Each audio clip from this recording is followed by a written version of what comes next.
অভিমান। অভিমান হলো 2016 সালের ফিল্ম। এই অভিমান হলো 2016 সালের ভারতীয় বাংলা অ্যাকশন কমেডি চলচ্চিত্র, যা রাজ চক্রবর্তী পরিচালিত, জিৎ, শুভশ্রী গাঙ্গুলি এবং সায়ন্তিকা ব্যানার্জি অভিনীত। সিনেমাটি ভারতে 6 অক্টোবর 2016 এবং বাংলাদেশে মুক্তি পায় 30 ডিসেম্বর 2016-এ। অভিমান। এই অভিমান মুভির পরিচালক ছিলেন রাজ চক্রবর্তী। ওপর ভিত্তি করে আত্মা রেন্টিকি দারেদি দ্বারা উৎপাদিত ছিলেন Reliance entertainment, grassroot entertainment, world media works. অভিনয় করেছেন জিৎ, শুভশ্রী গাঙ্গুলি, সায়ন্তিকা ব্যানার্জি। দ্বারা সঙ্গীত করেছেন সুদ্ধ রায়। উৎপাদন কোম্পানি হল grassroot entertainment, Reliance entertainment, world media works. মুক্তির তারিখ ছিল 6 অক্টোবর 2016 সাল ভারত এবং 30 ডিসেম্বর 2016 সাল বাংলাদেশ। সময় চলমান ছিল 132 মিনিট। দেশ ছিল ভারত, ভাষা হলো বাংলা। এই ফিল্মটির 2013 সালের তেলুগু ফিল্ম আত্মা রেন্টিকি দারেডি 2013 রিমেক, যা পবন কল্যাণ, সামান্থা অক্কিনেনি ও পরিণীতা সুভাষ অভিনীত। এই মুভির আমরা যদি সাউন্ডট্র্যাক এর বিষয়ে দেখি, তাহলে মুক্তি পেয়েছিল 2016 সালে এবং নথিভুক্ত ছিল 2016 সালেই। ধারা ছিল ফিচার ফিল্ম সাউন্ডট্র্যাক। দৈর্ঘ্য হলো 16:13, মানে ভাষা হলো বাংলা। লেভেল হলো grassroot entertainment, Reliance entertainment, world media works.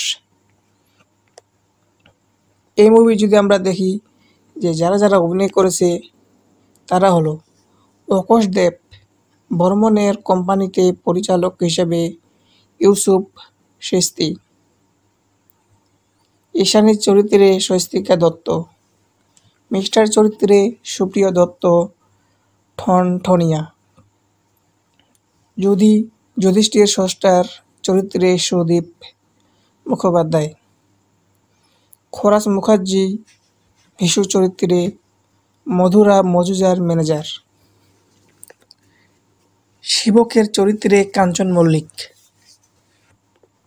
প্রবণ ব্যানার্জির চরিত্রে অনিমেষ ভাদুড়ি, মধুজার স্বামী আদিত্যের মামা, মধুজা ব্যানার্জির চরিত্রে অঞ্জনা বসু আদিত্যের ফুপু, অশোক দেব বর্মনের চরিত্রে সব্যসাচী চক্রবর্তী আদিত্যের দাদা মজুজার বাবা, আদিত্য দেব বর্মন আদিদীপের চরিত্রে জিৎ, নিশানী চরিত্রে শুভশ্রী গাঙ্গুলি, সায়ন্তিকা ব্যানার্জি এস সিরিজানি।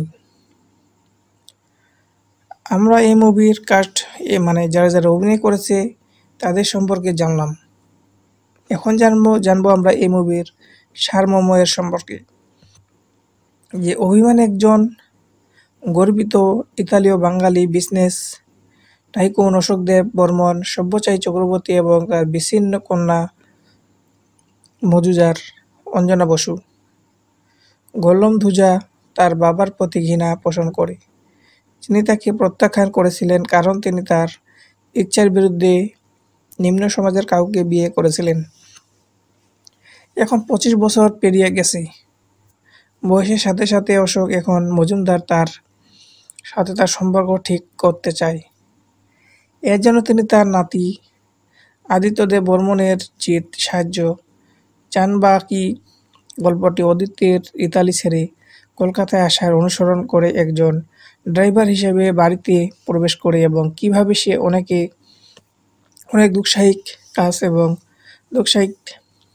দুঃসাহসিক কাজ করে এবং অবশেষে তার খালার সাথে তার দাদাকে পুনর্মিলন করতে সফল হয়। মানে খালার সাথে তার দাদাকে পুনর্মিলন করতে সফল হয়। এটা হলো আমাদের মুসলিম ভাষায়। আর যারা হিন্দু আছেন তাদেরকে হবে মসি, আর যারা খ্রিস্টান এবং আরও অন্য ধর্ম অবলম্বী আছে তাদের ক্ষেত্রে যায় মায়ের বোনকে কী বলে জানি না, কিন্তু আমাদের মুসলমান যারা আমরা আছি তারা কিন্তু আমরা মায়ের বোনকে খালা বলি, আর হিন্দুরা বলে মাসি। এই মাসি আমি কিভাবে জানলাম, যে আমাদের যে বাড়ি, আমাদের এখানে কিন্তু অধিকাংশ হিন্দু। হিন্দু বলতে কি, যদি আমাদের এখানে যদি 30টা হিন্দু বাড়ি হয়, তার মধ্যে যে